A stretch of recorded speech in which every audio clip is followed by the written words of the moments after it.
O gosto metálico escorria pela minha boca como se o próprio deserto tivesse decidido me devorar por dentro. Eu sentia o calor seco queimando minha pele, o som distante dos abutres girando acima de mim. Esperando, tudo o que restava era poeira, dor e a lembrança do fogo que levou minha aldeia. Eu, Ayana, filha dos Apaches, estava viva menos, mas por pouco.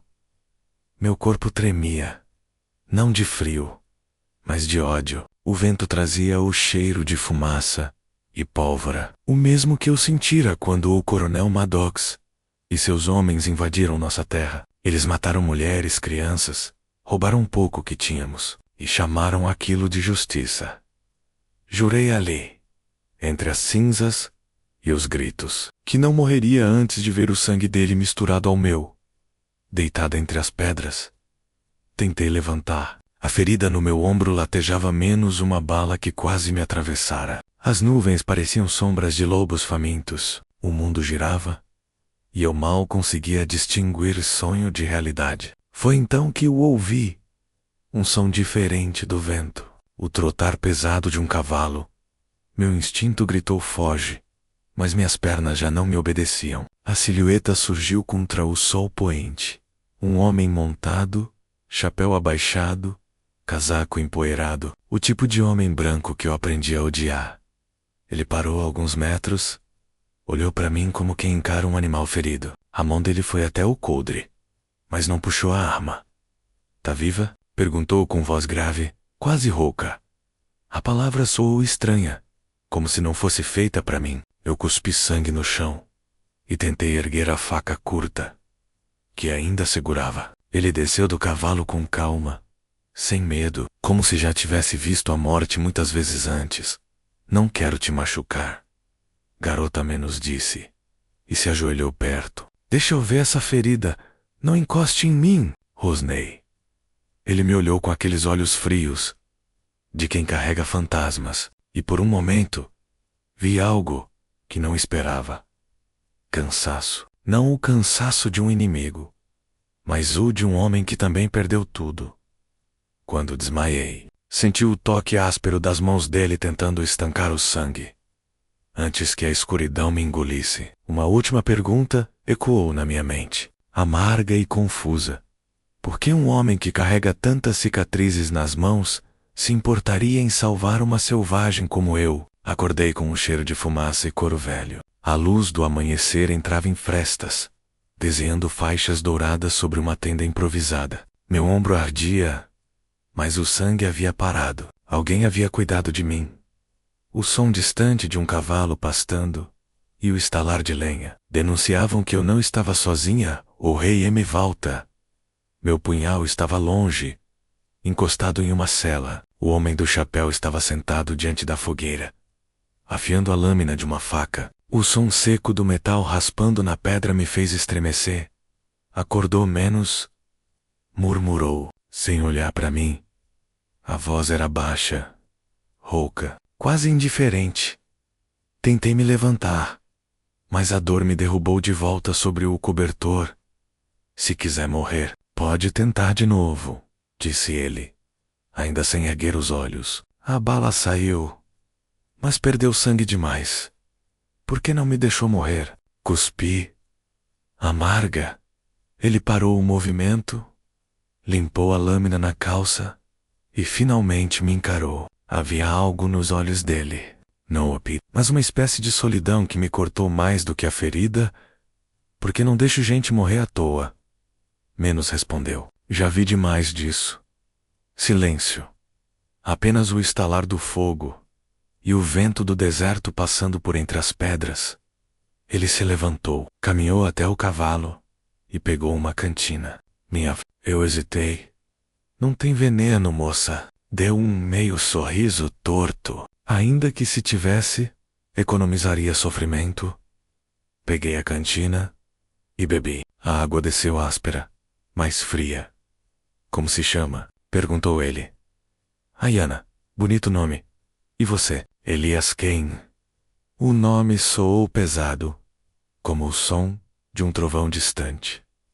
Por um tempo, Nenhum de nós disse mais nada. Apenas o deserto, ao redor vasto e vácil, testemunhava aquela trégua incômoda. Quando o sol subiu, ele desmontou a tenda. Prendeu as coisas na sela e olhou para mim. "Pode montar?" perguntou. Balancei a cabeça. Ele suspirou e me ergueu nos braços com um cuidado estranho, como se carregasse algo frágil, não uma inimiga. Seguimos viagem em silêncio. O cavalo trotava lento. E o deserto parecia infinito. Às vezes, o vento trazia o eco distante de coiotes, ou o ruído seco de um galho morto. Horas depois, perguntei o que qualquer apache sensato não perguntaria. "Por que está sozinho?" Ele demorou para responder. "Porque a vida me tomou tudo", disse, olhando o horizonte. "Minha mulher, meus 2 filhos, guerra, A voz dele endureceu. "Índios." Senti o estômago se torcer. Não perguntei mais nada. Por dentro, o ódio e a culpa se misturaram como veneno. Poderiam ter sido meu clã, ou algum clã aliado. Os rostos, as flechas, o fogo. Éramos todos culpados do algo modo depois de um tempo. Ele continuou. "Não espero que me peça desculpas. Nenhum de nós escolheu o inferno em que nasceu." Essas palavras me atingiram mais do que qualquer bala. Paramos perto de um riacho seco. Apenas um filete de água teimando em existir. Ele desceu, bebeu um gole e me olhou. "Vai para onde, Ayana?" "Onde o sangue dele me levar." Meu olhar se perdeu no horizonte. "Maddox." Ele ficou imóvel por um instante. Um músculo tremeu em seu maxilar. "Maddox." Repetiu o nome como se fosse uma maldição antiga. "Então estamos indo para o mesmo inferno." Foi a primeira vez que o vi sorrir. Não de alegria, mas de amargura compartilhada. À noite, o frio cortou o deserto. Fizemos uma fogueira pequena, e ele me deu metade de um pedaço de carne seca. A chama iluminava os traços do rosto dele. Duro, cansado, cheio de cicatrizes que o tempo não quis apagar. "Você devia odiar o mundo." Falei. "Eu odeio." Ele olhou para o fogo. "Mas isso não muda nada." Ficamos em silêncio. O vento dançava entre as brasas, e por um instante achei que via algo diferente nos olhos dele. Não piedade, mas reconhecimento. Talvez ele tivesse visto nos meus olhos o mesmo abismo que habitava os dele. O deserto é cruel. Tira o que você ama, cica sua alma, apaga rastros e nomes. Mas naquela noite, pela primeira vez, desde que o fogo levou minha aldeia, senti que não estava completamente sozinha. O deserto não perdoa, mas ele parecia mais perdido que eu. Função, aproximação emocional e revelação mútua. O tempo no deserto não passa menos. Ele se arrasta como o serpent. Os dias se confundem, as noites se alongam, e o silêncio aprende a conversar. Elias e eu já viajávamos juntos. Havia tempo suficiente para entender o ritmo um do outro. Ele pouco falava, e quando falava, era em frases curtas pesadas como chumbo. Eu, acostumado a me esconder, aprendi a escutar o que havia entre as palavras. Durante o dia, cavalgávamos sob o sol impiedoso. À noite, o frio nos obrigava a dividir o calor da fogueira. Menos e, às vezes, o mesmo cobertor. Mesmo assim, a distância entre nós continuava enorme.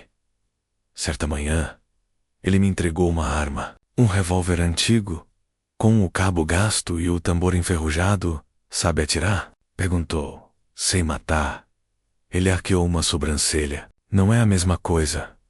Passei a treinar com ele todos os dias. Elias me ensinou a mirar, a respirar antes do disparo, a esperar o momento certo. "Atirar não é sobre raiva", dizia. "É sobre controle." Mas dentro de mim, o controle era um animal selvagem, impossível de domar. Cada tiro que eu disparava contra as latas velhas do acampamento era um grito que eu não conseguia soltar. Tá pensando nele, não é? Ele perguntou uma tarde, enquanto recolhia os cartuchos. Sempre, Maddox. Assenti. Acha que vai encontrar paz quando ele cair? Acho que vou poder respirar. Ele ficou em silêncio. Por um instante, o vento soprou entre nós, levantando a poeira como uma lembrança. Mais tarde, quando o sol se pôs e o deserto ficou cor de cobre, Elias me contou sua história. Não pediu que eu perguntasse. Simplesmente começou. Era uma noite como essa. Minha mulher fazia sopa de milho. Meus meninos brincavam do lado de fora. Ouvi os cães latindo, depois os gritos. Quando saí, as chamas já estavam engolindo o celeiro. A voz dele falhou por um instante. Mas ele continuou. Não tive tempo nem de pegar a arma. O fogo refletia nos olhos dele. Foi um ataque Apache, disse, sem rancor, mas com uma dor tão funda que parecia vir de outra vida. Achei que o ódio fosse me manter vivo. Por anos, procurei quem fez isso, mas, no fim, não sobrou ninguém para culpar. Engoli seco. O coração batia rápido. O clã de Elias podia ter sido atacado por guerreiros do meu sangue. Quis pedir perdão, mas a palavra travou na garganta. Talvez o perdão fosse um luxo que nem eu, nem ele, podíamos pagar. Naquela noite, sonhei com minha mãe. Ela penteava meu cabelo diante do rio e cantava uma melodia antiga. Quando acordei, Elias ainda estava acordado, fumando em silêncio. Não dorme? Perguntei. Não quando lembro das vozes. Olhei para as mãos dele. Fortes, calejadas, marcadas. Cada cicatriz parecia carregar uma história que ele nunca contou. Por que me ajuda, Elias? Eu poderia ser filha de quem matou os seus. Ele tragou o cigarro devagar, sem me encarar. Talvez seja. O silêncio pesou. Então por quê? Insisti. Porque não quero ser o homem que o deserto tentou fazer de mim. Essas palavras ficaram presas em mim o resto da noite. Elias era um homem que odiava o ódio. E eu, uma mulher que só sabia viver dele. Nos dias seguintes, algo mudou. Ele começou a sorrir de vez em quando, meio torto, como se tivesse esquecido como se faz. Eu comecei a falar mais sobre meu povo, sobre as danças, sobre o som dos tambores nas noites de lua cheia. Ele ouvia em silêncio, os olhos sempre no horizonte.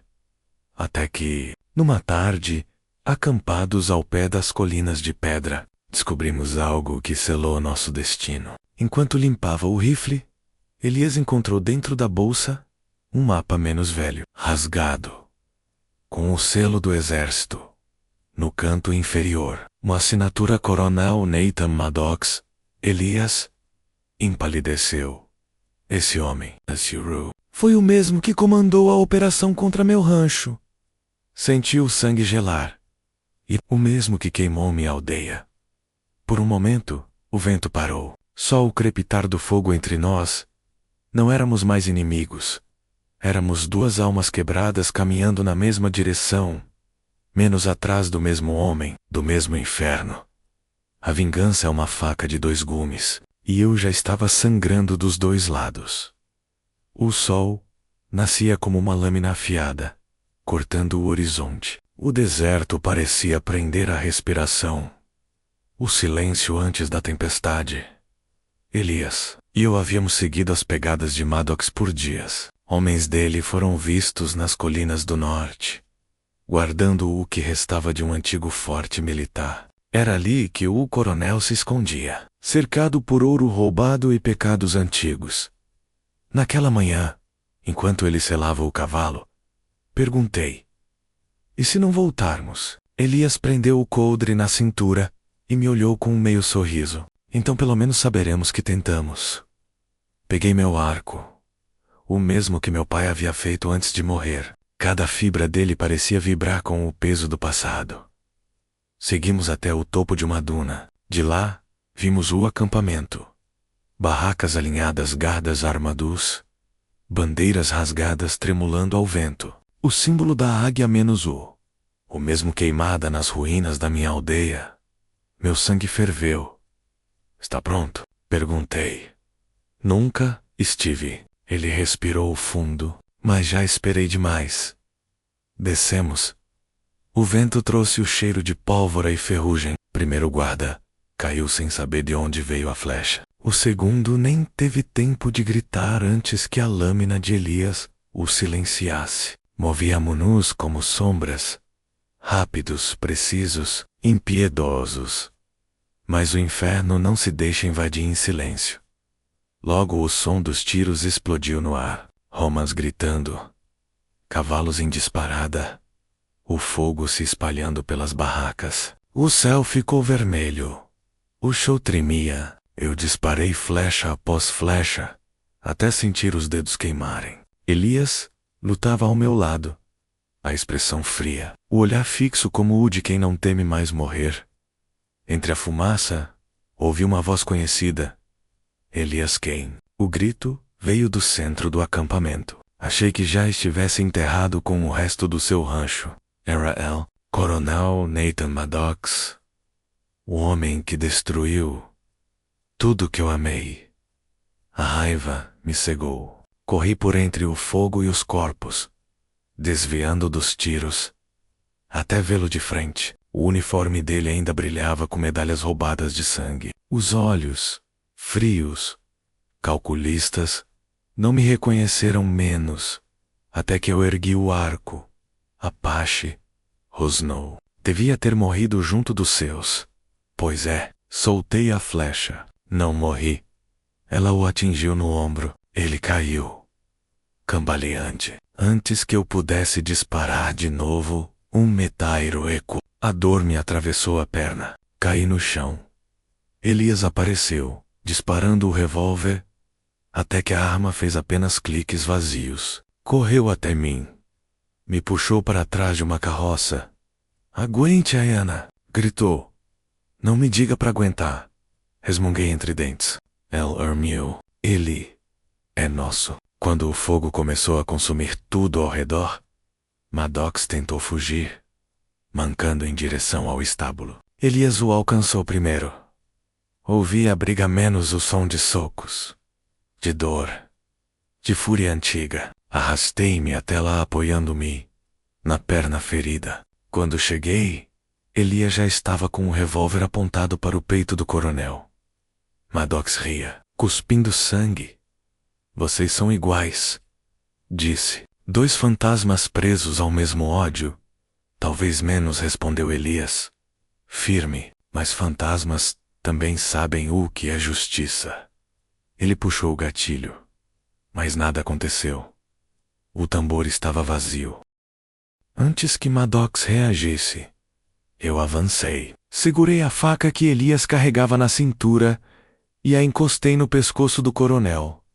Faça, garota, menos. Ele provocou. Mostre que é tão selvagem quanto dizem.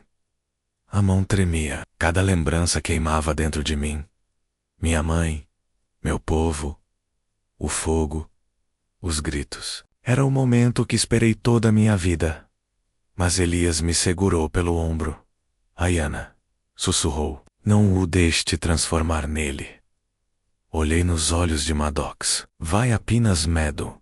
O mesmo medo que os meus sentiram quando ele veio. E, pela primeira vez, percebi que vingança não é justiça. É só mais uma chama queimando o pouco que resta de nós.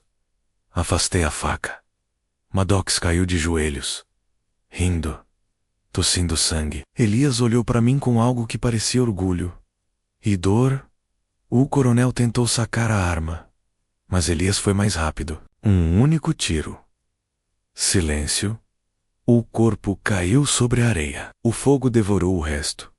Ficamos parados, lado a lado, olhando as chamas subirem ao céu. O vento carregava cinzas, menos as últimas lembranças do inferno.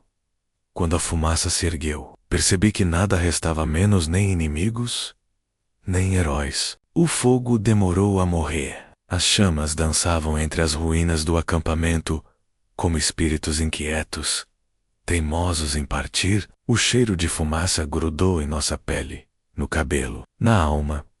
Quando o último estalo se calou, restamos apenas nós dois, Elias e eu, menos cercados de cinzas. Ele estava ferido. O sangue escorria da lateral do corpo, vermelho escuro sobre o tecido sujo da camisa. Cambaleava, mas se recusava a cair. Elias. Chamei, tentando alcançá-lo. Estou bem, menos, mentiu, com um sorriso fraco. Ajoelhei-me ao lado dele, rasgando um pedaço da minha saia, para estancar o sangramento. O toque das minhas mãos sobre a pele dele era estranho, quente, firme, quase humano de novo. Devia me deixar aqui, menos, murmurou. Você já conseguiu o que queria?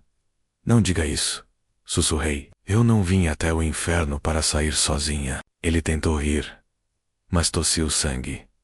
Fizemos abrigo em meio às rochas, protegidos do vento da madrugada. As estrelas surgiram aos poucos, salpicando o céu como brasas distantes. Eu o deitei sobre uma manta e sentei ao lado, vigiando.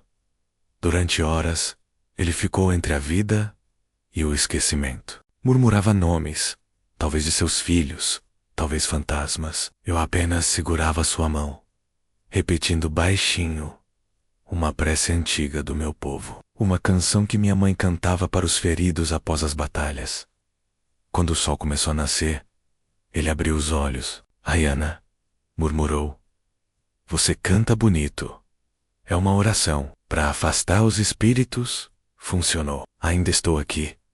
Sorri, mas as lágrimas vieram sem aviso. O deserto estava frio, e mesmo assim, o calor das lágrimas queimava. Não chore por mim, menos, disse ele, com voz fraca. Não sou homem que merece lágrima, então me deixe decidir o que merece. Silêncio, apenas o vento e a respiração pesada dele.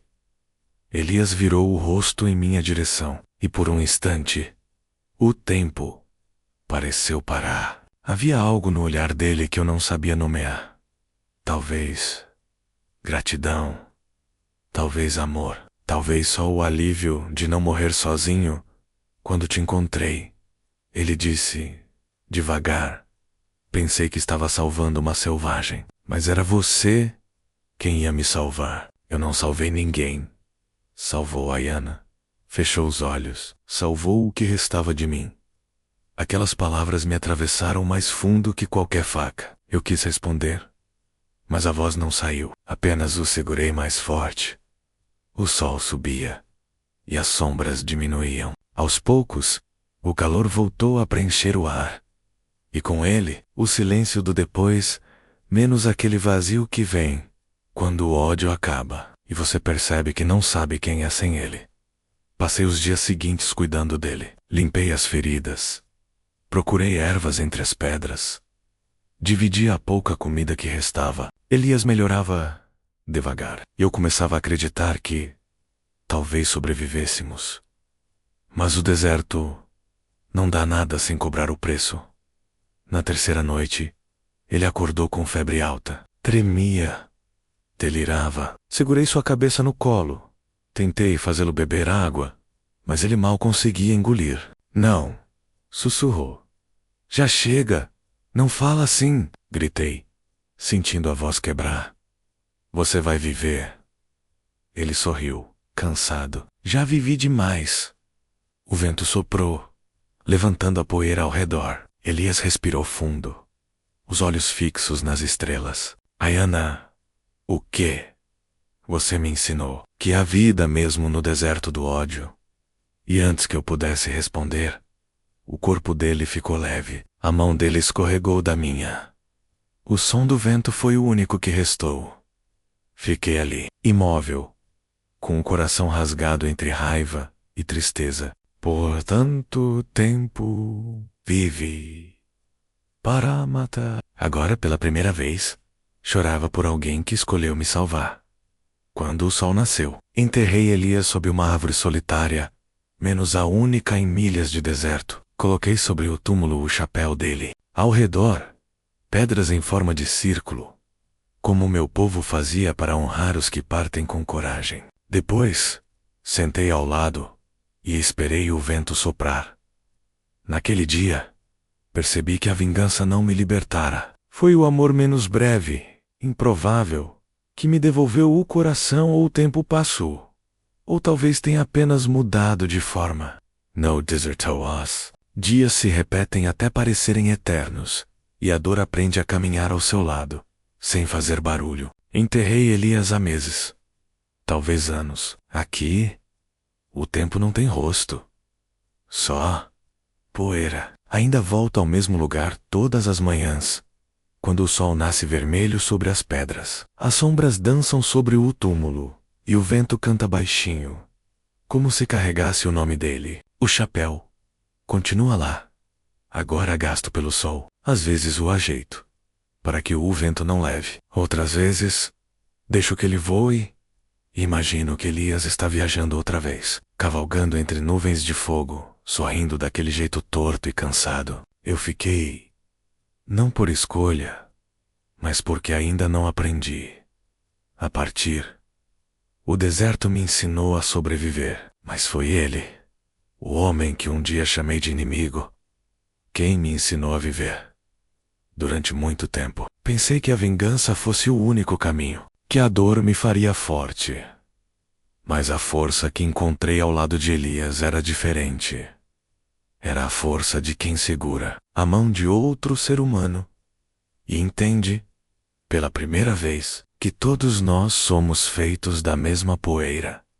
Ainda carrego minhas cicatrizes, algumas por dentro, outras marcadas na pele, como lembranças do que fui. Às vezes, quando o vento muda, ouço as vozes do meu povo, menos as canções antigas, os tambores ecoando entre os vales, e juro que também ouço o som do riso dele, misturado ao som do cavalo correndo livre. Encontrei um novo clã na Alduseng, mas de sobreviventes, homens e mulheres perdidos, fugindo de guerras, caçadores, fantasmas. Contei a eles a história de Elias Kane, o cowboy que salvou uma menina Apache e morreu com o coração em paz. Alguns riem, outros duvidam. Dizem que cowboys não salvam selvagens, mas eu apenas sorrio, porque eu sei a verdade. À noite, quando o fogo brilha fraco e o céu está limpo, falo com ele.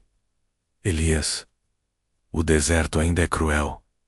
Digo, mas eu continuo caminhando. E o vento responde, com o mesmo som que fazia quando ele respirava perto de mim. Carrego comigo a arma que ele me deu, o revólver velho e o arco do meu pai. Não para matar, mas para lembrar que a guerra não acabou, mas dentro de mim o fogo se apagou. Um dia, talvez, eu também parta. E quando o fizer, quero que o vento leve minhas cinzas para a mesma direção onde repousam as dele. Por agora, fico aqui, entre as pedras e as areias, onde as histórias nunca morrem de verdade. E quando alguém me pergunta quem fui, digo apenas: sou Ayana, filha do deserto. Aprendi a amar onde só existia ódio. E isso foi o bastante. O sol se põe. O céu se tinge de vermelho e ouro, as sombras se estendem, e o vento traz o eco de vozes que já se foram. Fecho os olhos, e o silêncio me envolve. Sei o emorpo, curar até o coração de um inimigo. Será que algum dia curará o meu? O sol se põe no horizonte, tingindo o deserto de tons dourados e sangue. As sombras se alongam, e o vento sopra entre as pedras, levando consigo as memórias do que fomos. Eu fico parada diante da cruz de pedras, o chapéu dele balançando sob a brisa. O deserto não responde menos, mas aprendi que o silêncio também fala. Fecho os olhos e deixo o vento tocar meu rosto, como se fosse a mão dele outra vez. Por um instante, O mundo parece quieto, curado, inteiro. E então, em voz baixa, pergunto ao céu: